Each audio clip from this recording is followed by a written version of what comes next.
J'allais faire mon petit journaling et je me suis dit que j'allais m'arrêter 2 minutes et pratiquer la gratitude visuelle. Ça veut dire quoi? Ça veut dire que donc c'est très intéressant. C'est un exercice, je trouve, qui est très, très puissant. Et voilà, on fait la belle. Je rigole. Haricots, j'ai mis du chou rouge, des pois chiches. Qu'avec ça. Donc ça, c'est 2 par jour, pas plus.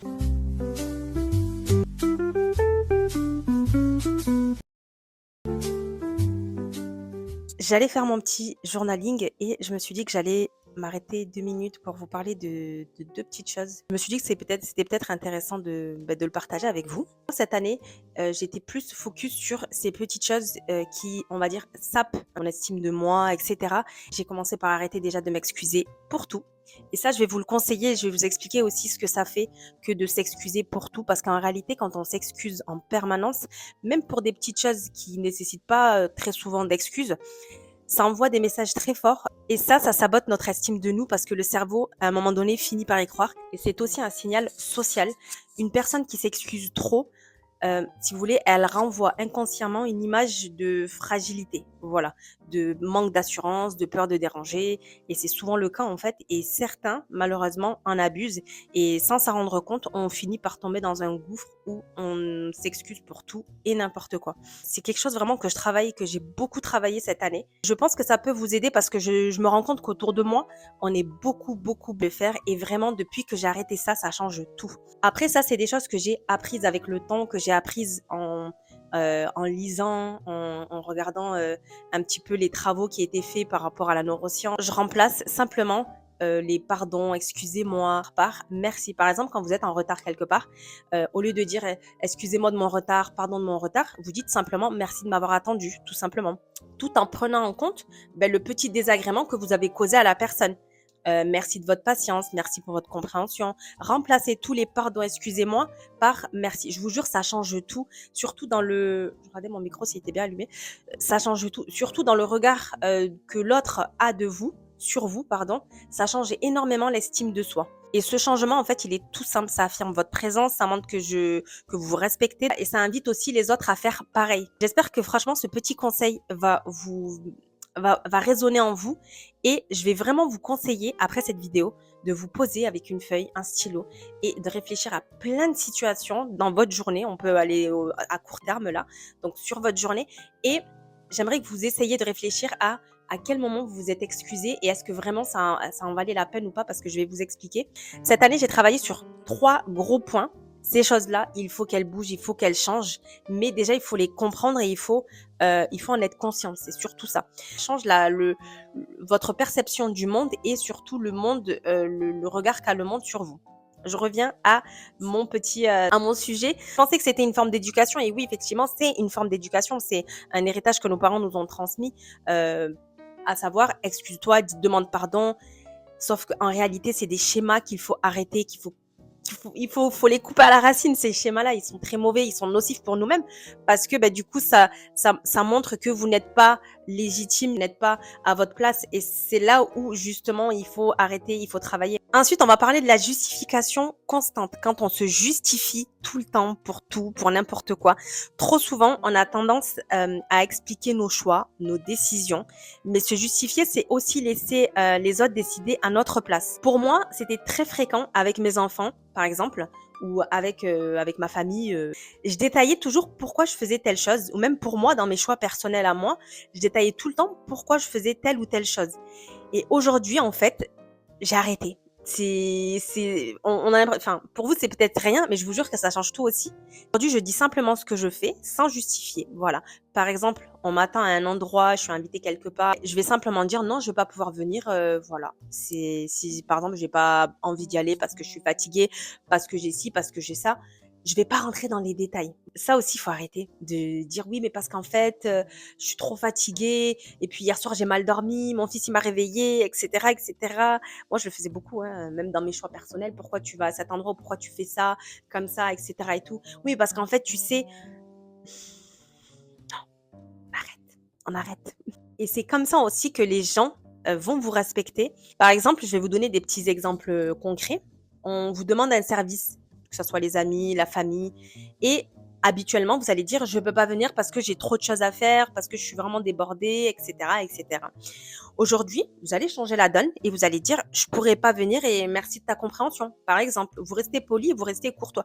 Bien sûr, je suis pas en train de vous dire qu'il faut tout refuser, qu'il faut dire non à tout, et rester chez soi et cetera et cetera. Je ne dis pas ça. Je dis simplement que si vous ne pouvez pas venir parce que vous avez une raison qui est valable ou pas, parce qu'après ça vous regarde et c'est propre à chacun, ben, ne le justifiez pas.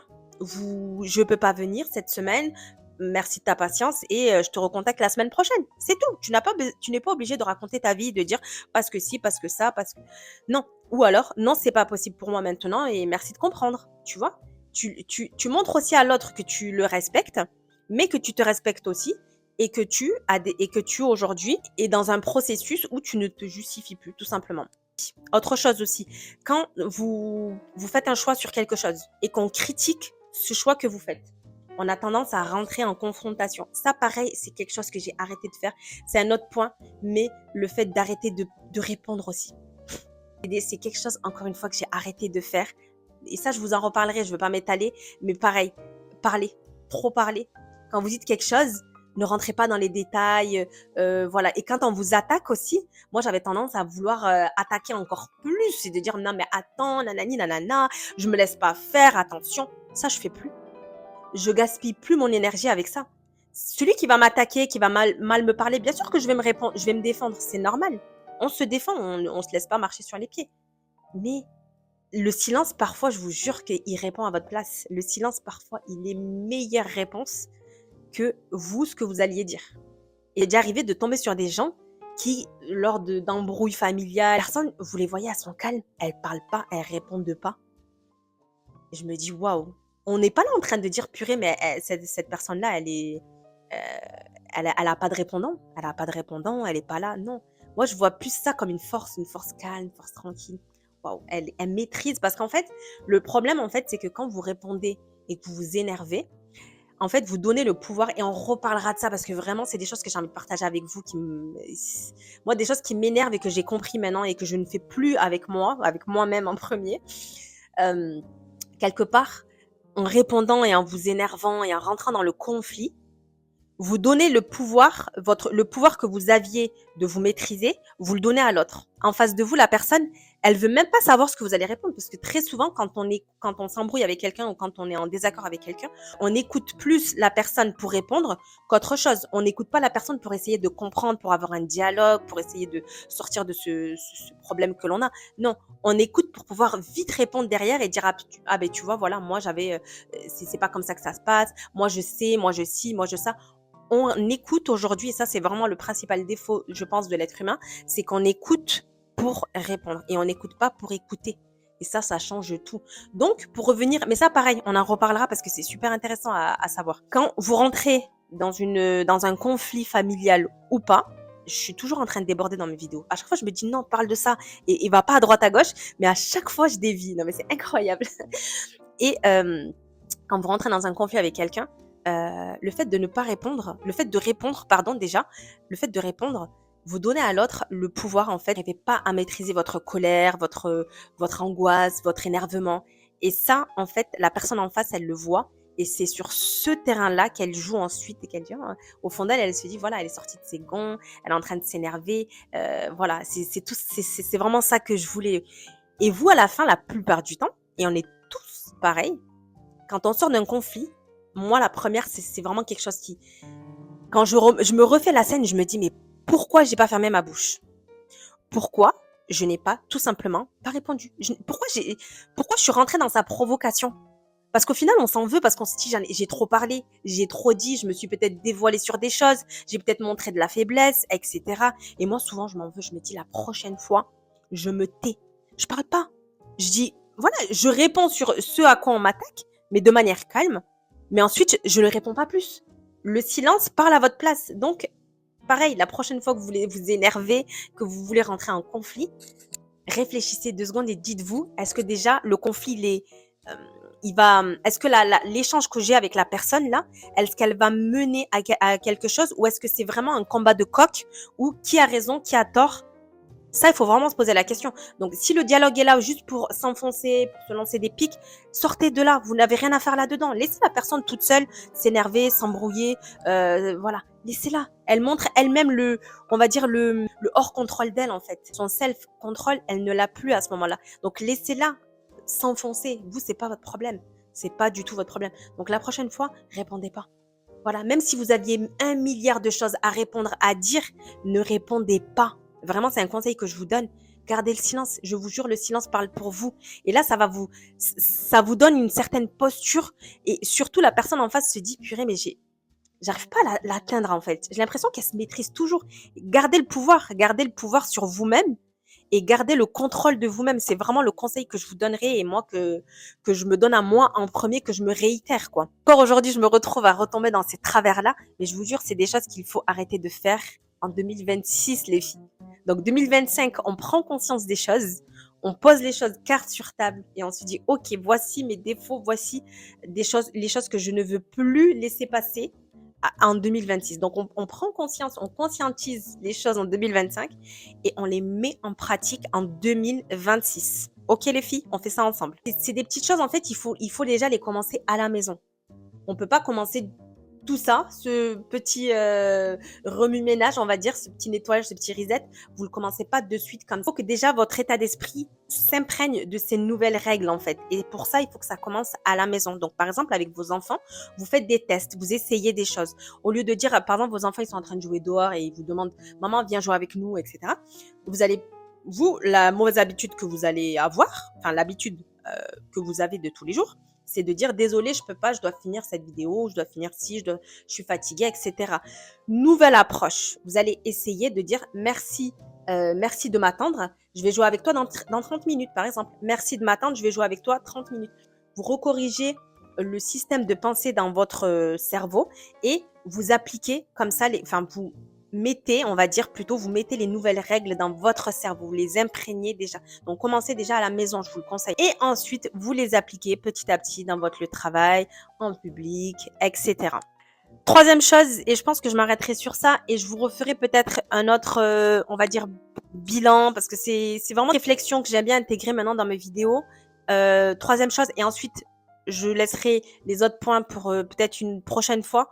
Déjà, dites-moi en commentaire si c'est des choses qui vous plaisent, si c'est des réflexions qui vous parlent et sur lesquelles vous voulez apprendre et surtout vous défaire. On arrête de se plaindre. Ça aussi, on arrête de se plaindre en 2026. Arrêtez, le positif attire le positif, mais le négatif attire le négatif aussi. Donc, on arrête de se plaindre et surtout, on arrête d'écouter les gens qui se plaignent. Moi, ça, c'est un truc que j'ai arrêté de faire.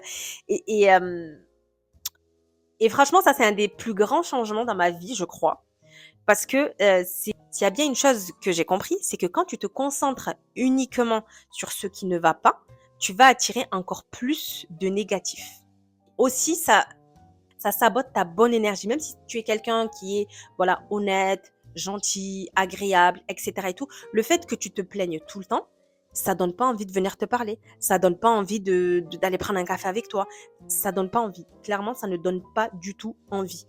Et moi, j'ai commencé à m'éloigner petit à petit de ces personnes-là qui voient que le mauvais côté chez les gens, que le mauvais côté des choses et qui critiquent tout, qui se victimisent aussi. Ça, moi, je peux plus les gens qui se victimisent sans arrêt à longueur de journée. On s'en rend pas compte, mais cette énergie-là, elle s'infiltre en nous. Et petit à petit, on devient pareil, en fait. Et j'ai pas envie de ça, moi. J'ai plus d'énergie pour ça, moi. C'est bon. Donc maintenant, c'est très important. En 2026, vous allez choisir qui entre dans votre bonne énergie et qui en sort aussi.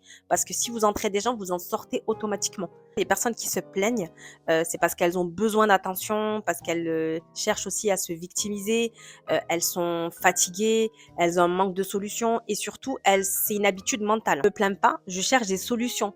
Un problème égale une solution. Un problème égale une action. Je parle pour avancer les choses, pas pour tourner en rond. Et alors oui, nous les femmes, on aime bien quand on a un problème tourner en rond et dire oui, mais alors qu'on a déjà la solution. Très souvent, on a déjà la solution, mais on a ce besoin d'extérioriser un petit peu tout ça, besoin de parler, besoin de sortir un peu nos émotions, et c'est tout à fait normal. Mais là, je parle quand vous êtes systématiquement dans cet état-là d'esprit, de toujours voir le négatif, et moi ci, et puis moi ça, et vous êtes des victimes, et Ça, c'est de la mauvaise énergie, ça n'attire pas les gens et surtout vous, vous vous engouffrez dans ça et vous ne pouvez pas trouver de solution comme ça. Donc quand vous n'arrivez pas à faire quelque chose, quand vous êtes, bloqué sur une situation, au lieu de dire: «Oui, mais moi, j'arrive jamais à faire telle ou telle chose» et cetera, dites-vous: «Voilà, aujourd'hui, j'arrive pas à faire ça, mais je pense que je vais essayer de trouver plutôt, voilà». Moi, j'aime bien les gens comme ça. Quand vous discutez avec des gens qui ont des problèmes, qui bloquent sur quelque chose qui n'avance pas dans leur vie. Et il y a des gens, ils sont comme ça, ils te disent: «Oui, voilà, aujourd'hui, j'arrive pas, je sais pas moi, j'arrive pas à résoudre ce problème avec, ma fille, avec, voilà». Au lieu de toujours se plaindre, se dire: «Oui, mais parce qu'en même temps, elle m'écoute jamais, nin elle est toujours dans sa chambre, elle me demande ci, elle me demande ça» et on se plaint, on se plaint. Non, mais trouve une solution. Essaie d'avoir une autre posture et de te dire: «OK, donc oui, ma fille», par exemple, ma fille est dans sa chambre souvent, elle ne voilà, on a des relations un petit peu compliquées, on n'arrive pas à se parler correctement. Mais je pense que je vais essayer la semaine prochaine de l'amener boire un petit coup, on va discuter. Voilà, là, vous êtes dans une démarche où je vais essayer de trouver une solution. J'avance, je ne parle pas pour parler, je parle pour exposer un problème, mais je vais chercher aussi une solution. Voilà, et c'est là où je pense qu'il faut essayer il y a quelque chose à faire, quoi. Petit exercice aussi que je peux vous donner, pour faire un peu de journaling pour celles, donc moi là c'est mon agenda, mais je m'en sers aussi à un moment donné, pour faire mon petit journaling, le matin ou le soir. J'essaie de le faire 2 fois par jour, le matin et le soir, mais j'avoue que pour l'instant c'est plus le soir. Voilà, le matin j'ai pas beaucoup le temps encore, mais j'espère l'intégrer.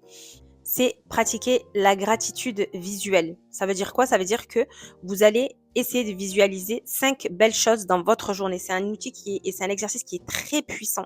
Donc, avant de dormir, vous écrivez 5 belles ou agréables choses que vous avez remarquées dans votre journée. Donc, ça peut être en fait un sourire, la texture de votre café du matin, ça peut être un jeu de lumière que vous avez vu quand vous étiez dans votre bureau, ça peut être un petit souvenir, donc vous les notez. En faisant ça régulièrement, tu vas entraîner ton cerveau à repérer le positif autour de toi et ça, c'est un exercice qui est ultra puissant.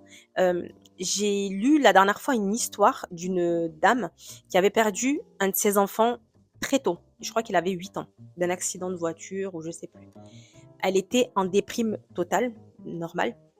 Et donc, elle était vraiment, vraiment mal en point. Et un jour, en allant travailler, elle a croisé, en fait, je crois que c'était des petits oiseaux qui, je sais plus ce qu'ils faisaient, en fait. C'était un oiseau, en fait, qui picorait et qui ramenait à ses enfants, je sais plus. Donc, elle a vu une scène dans la nature qui lui a plu. OK? Et dans sa souffrance, en fait, son deuil, et dans cette souffrance-là, elle a vu quelque chose de beau et ça lui a fait du bien. Pendant quelques minutes, elle a oublié sa douleur. Elle s'est bien sentie. Et à partir de là, elle a commencé à repérer dans la rue, chez elle, à collectionner plein de petits moments comme ça, par-ci, par-là, à l'extérieur, sur son lieu de travail, à la maison, plein de petits moments comme ça de bonheur, mais pur et simple en fait, des petits moments de beauté naturelle. C'est vraiment de la beauté naturelle qu'elle a cherché à voir. Ça a totalement changé son visu. Elle a appris à vivre avec sa souffrance, mais elle s'est donné un objectif d'aller aider les personnes endeuillées qui ont perdu des familles, essayer de les reconstruire, et qu'elle a monté une association pour accompagner les gens et les personnes endeuillées qui avaient perdu leurs enfants comme elle. Elle a vécu avec sa douleur, elle a continué à vivre avec son deuil, avec sa souffrance, mais elle cherchait constamment les petites choses. C'est ça en fait qui l'a fait survivre quelque part. C'est qu'elle les a cherchées volontairement. C'est-à-dire que quand elle a vu que ça lui faisait du bien, elle a continué sur ça. Et ce qui est très intéressant et très puissant, c'est que tu entraînes ton cerveau à repérer le positif. Et ça peut calmer ton système nerveux. Ça réajuste aussi ton filtre émotionnel. L'exercice que je peux vous conseiller, c'est ça, c'est de noter 5 belles choses tous les soirs, des petites choses. Et comme ça, vous reprogrammez votre filtre émotionnel, vous reprogrammez votre cerveau à voir les belles choses. Et quand vous allez dans la vie de tous les jours sortir en balade ou je sais pas, ne serait-ce que faire les courses, vous allez remarquer des petits détails parce que vous allez habituer votre cerveau à repérer ces choses-là. Et c'est un travail qui se fait vraiment tout le temps. Donc, c'est très intéressant. C'est un exercice, je trouve, qui est très, très puissant. Donc, voilà, c'était ma petite parenthèse du jour. J'avais vraiment besoin de la partager avec vous. J'aime bien ces petits moments-là de mes vidéos de pause, on va dire, que je faisais pas forcément, mais parce que j'osais pas et je savais pas vraiment comment vous alliez réagir. J'étais pas vraiment sûre que ce soit des choses qui vous plaisent et j'étais très arrêtée aussi. Je me disais, non, mais c'est peut-être des choses qui vont parce qu'ils sont peut-être dépassés ou peut-être qu'ils vont pas intéresser. Mais comment vous dire? J'ai revu un petit peu le but de mes vidéos. Alors oui, c'est le partage dans mon organisation, dans mes recettes, dans ma façon de vivre avec mes enfants, mais c'est aussi un partage de ma manière d'être aussi, de ma manière de vivre, ma manière de voir les choses aussi et mes propres démarches personnelles aussi. Je trouve que c'est intéressant aussi parce que moi, c'est des choses vraiment qui m'intéressent beaucoup chez les autres. C'est un partage humain qui, je pense, est très, très important dans les vidéos, je trouve. On regarde pas une vidéo juste pour, voir, du ménage. On a aussi besoin d'avoir cet échange-là avec l'autre et de pouvoir discuter de nous, nos ressentis actuels et les choses sur lesquelles on travaille, des choses qu'on apprend. Je trouve que c'est très, très passionnant.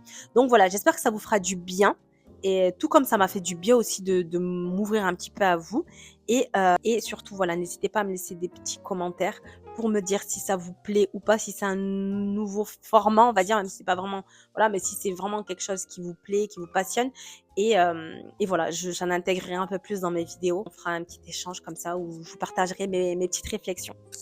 Voilà! Bon, je suis obligée de finir avec un petit outfit du jour. Donc là, j'ai mis un petit polo. Franchement, il est trop, trop mignon. Un petit polo, là, ça fait vraiment en plus période automnale. Il est blanc crème. Voilà. Il est vraiment trop, trop beau. Regardez. Mes ongles poussent, poussent, poussent.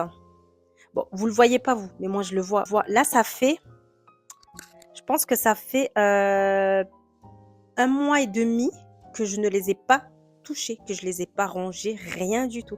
Parfois j'ai envie, mais je m'arrête. Je me dis non, tu fais pas.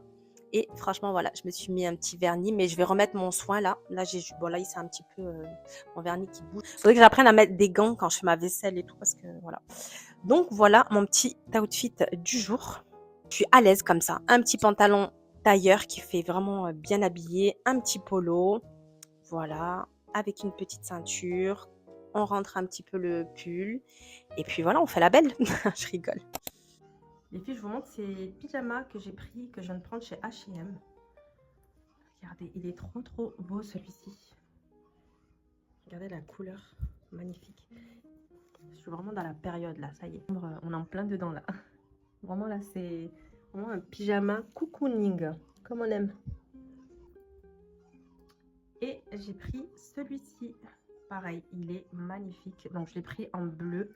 Donc, celui-ci, par contre, il existe en plein de couleurs. Il y avait du noir, il y avait du beige, il y avait du vert aussi en vert et vert kaki. Donc voilà. Non, mais vraiment, des valeurs sûres.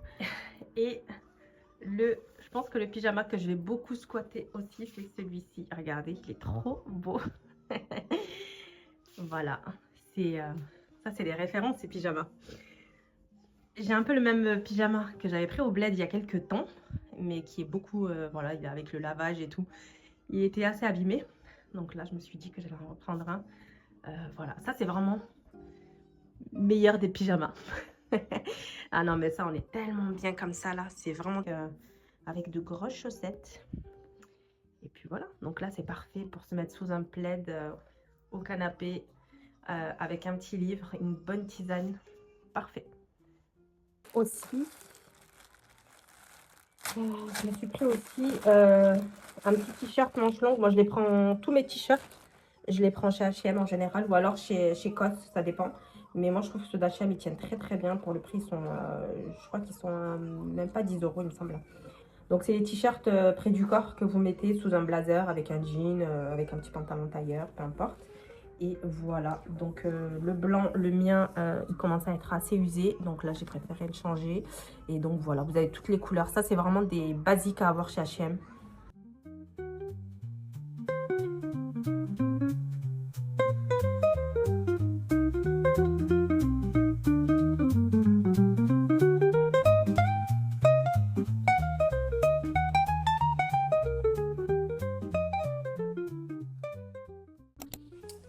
Et voilà ma petite salade pour ce midi, toute simple, donc pommes de terre. J'ai mis quoi? J'ai mis des haricots, j'ai mis du chou rouge, des pois chiches. J'ai mis du fenouil aussi, des concombres, du fenouil. Et voilà, j'ai fait ma protéine donc de poulet avec des petites graines de sésame et un petit peu de persil fraîchement haché. Et ici on a une petite salade, une petite sauce pardon, donc j'ai mis du fromage un yaourt à la grecque pardon, mayo, moutarde, donc je mets toujours une petite cuillère de mayo, une petite cuillère de moutarde. J'ai mis des cornichons coupés très finement et huile d'olive, citron. J'ai rajouté un petit peu de sauce soja et puis voilà. Ah, mais par contre, tu le dis à Elodie, elle serait intéressée par des choses.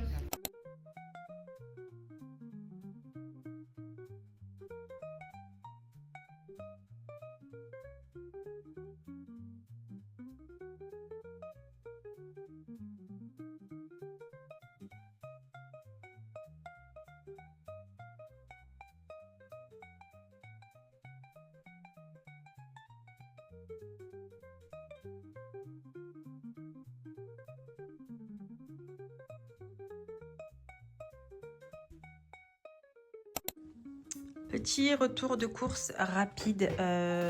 J'ai pris ce que j'ai l'habitude de prendre habituellement. Mais je vous montre très rapidement. Là, j'ai pris des jeunes pousses d'épinards. J'ai pris ça, j'aime beaucoup, quinoa tomate en spaghetti.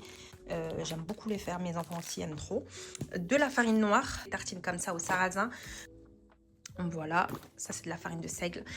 Et un verre du fromage blanc, du skyr, du maquereau, des œufs, du maïs, du thon, de la mozza.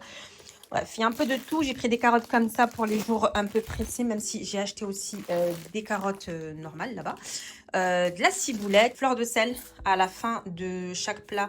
J'aime bien saupoudrer, réguler vos hormones. Je me suis pris un petit mélange comme ça de graines pour mon pain. Donc là, il y a vraiment toutes les bonnes graines. Voilà, et puis côté légumes, j'ai pris des grosses tomates, des noires, du fenouil pour salade et voilà, des clémentines, des concombres, courgettes, concombres aussi et carottes. Vraiment, l'idée, c'est qu'on s'est dit, on sait de choses que nous, on n'aurait sûrement pas fait seul, ouvert un bureau aux États-Unis. Suite du dernier épisode, elle reconquiert bas et SH et redresse. Justement, là pour ça, moindre effet. Bienvenue dans un nouvel épisode. Je suis très contente justement de cet épisode et de cet invité qui prend peu la parole. Épisode qui va faire qu'elle va sentir que ça ne va pas. Alors, je suis passée à la Biocop et j'ai trouvé mes noix de Brésil. Donc, comme vous le savez, j'en prends 2. Donc ça, c'est une nouvelle routine que je me mets en place. Et puis, voilà, c'est une nouvelle routine que je me mets en place depuis quelques temps.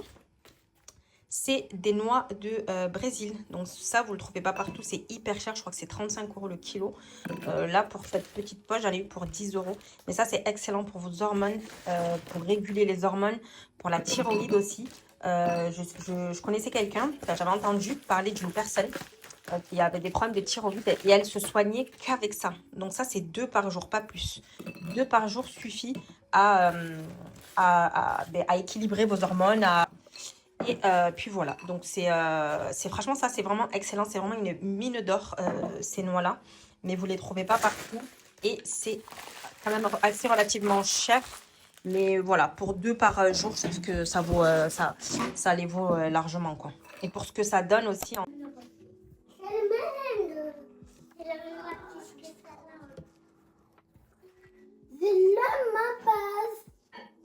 brioche sans œufs.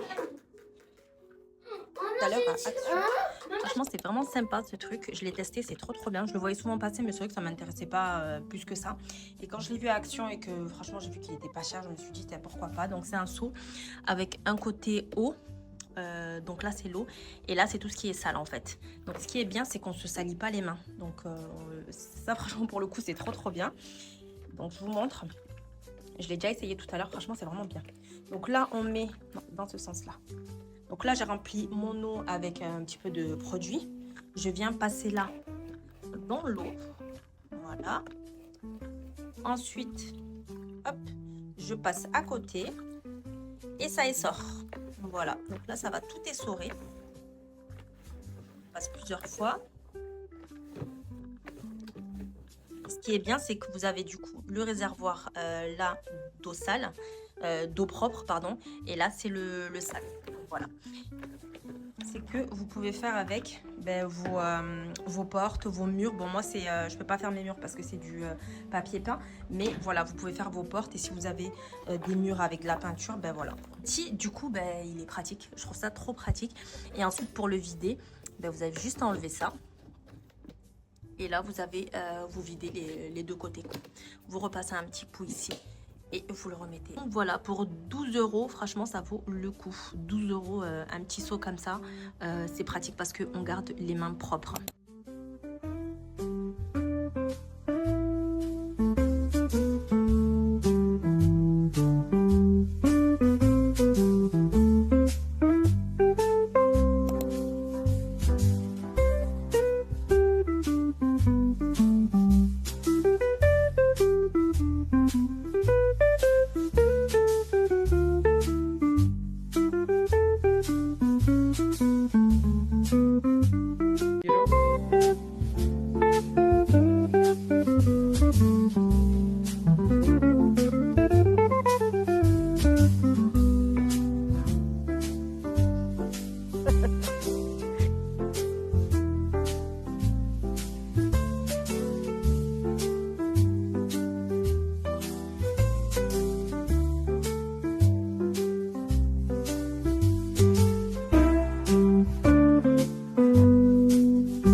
Petit plaid, il fait hyper froid. Je me suis fait mon petit café. Ça va pas marcher Netflix. Je suis en train de suivre une série sur Netflix. Elle est trop bien. Elle est intrigante. Il y a beaucoup de suspense.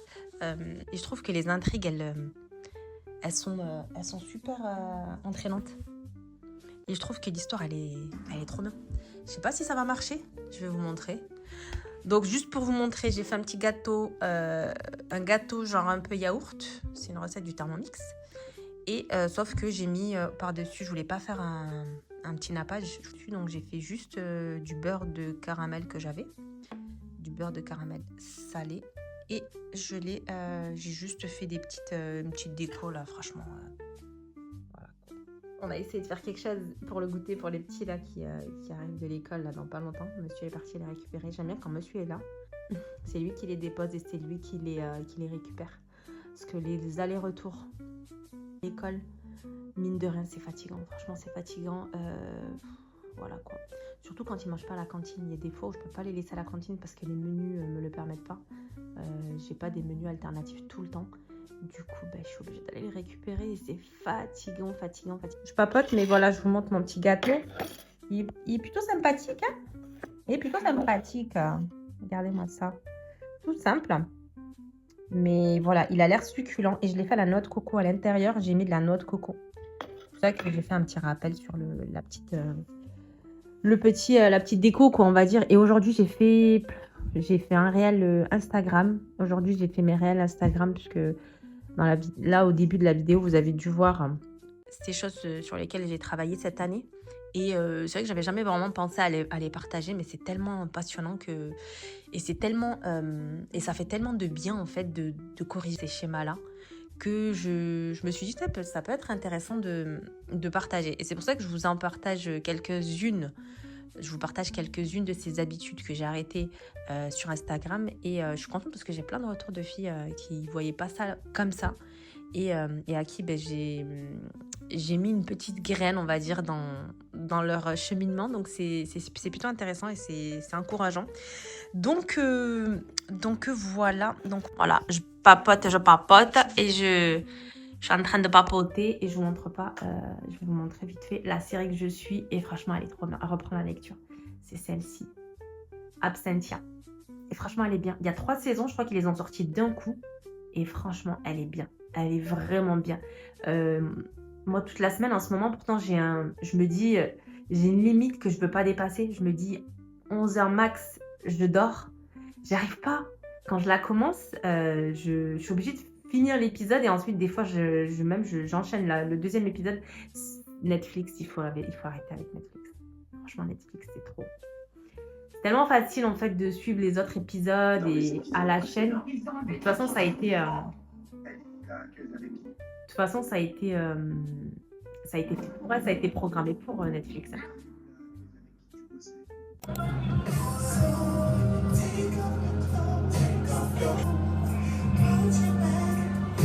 Je vous embarque dans ma cuisine. Ce soir, je devais avoir normalement Pilates. La prof s'est bloqué le dos. Du coup, il n'y aura pas de Pilates ce soir. Heureusement que j'ai fait une petite séance ce matin. Et là, je suis en train de préparer le repas.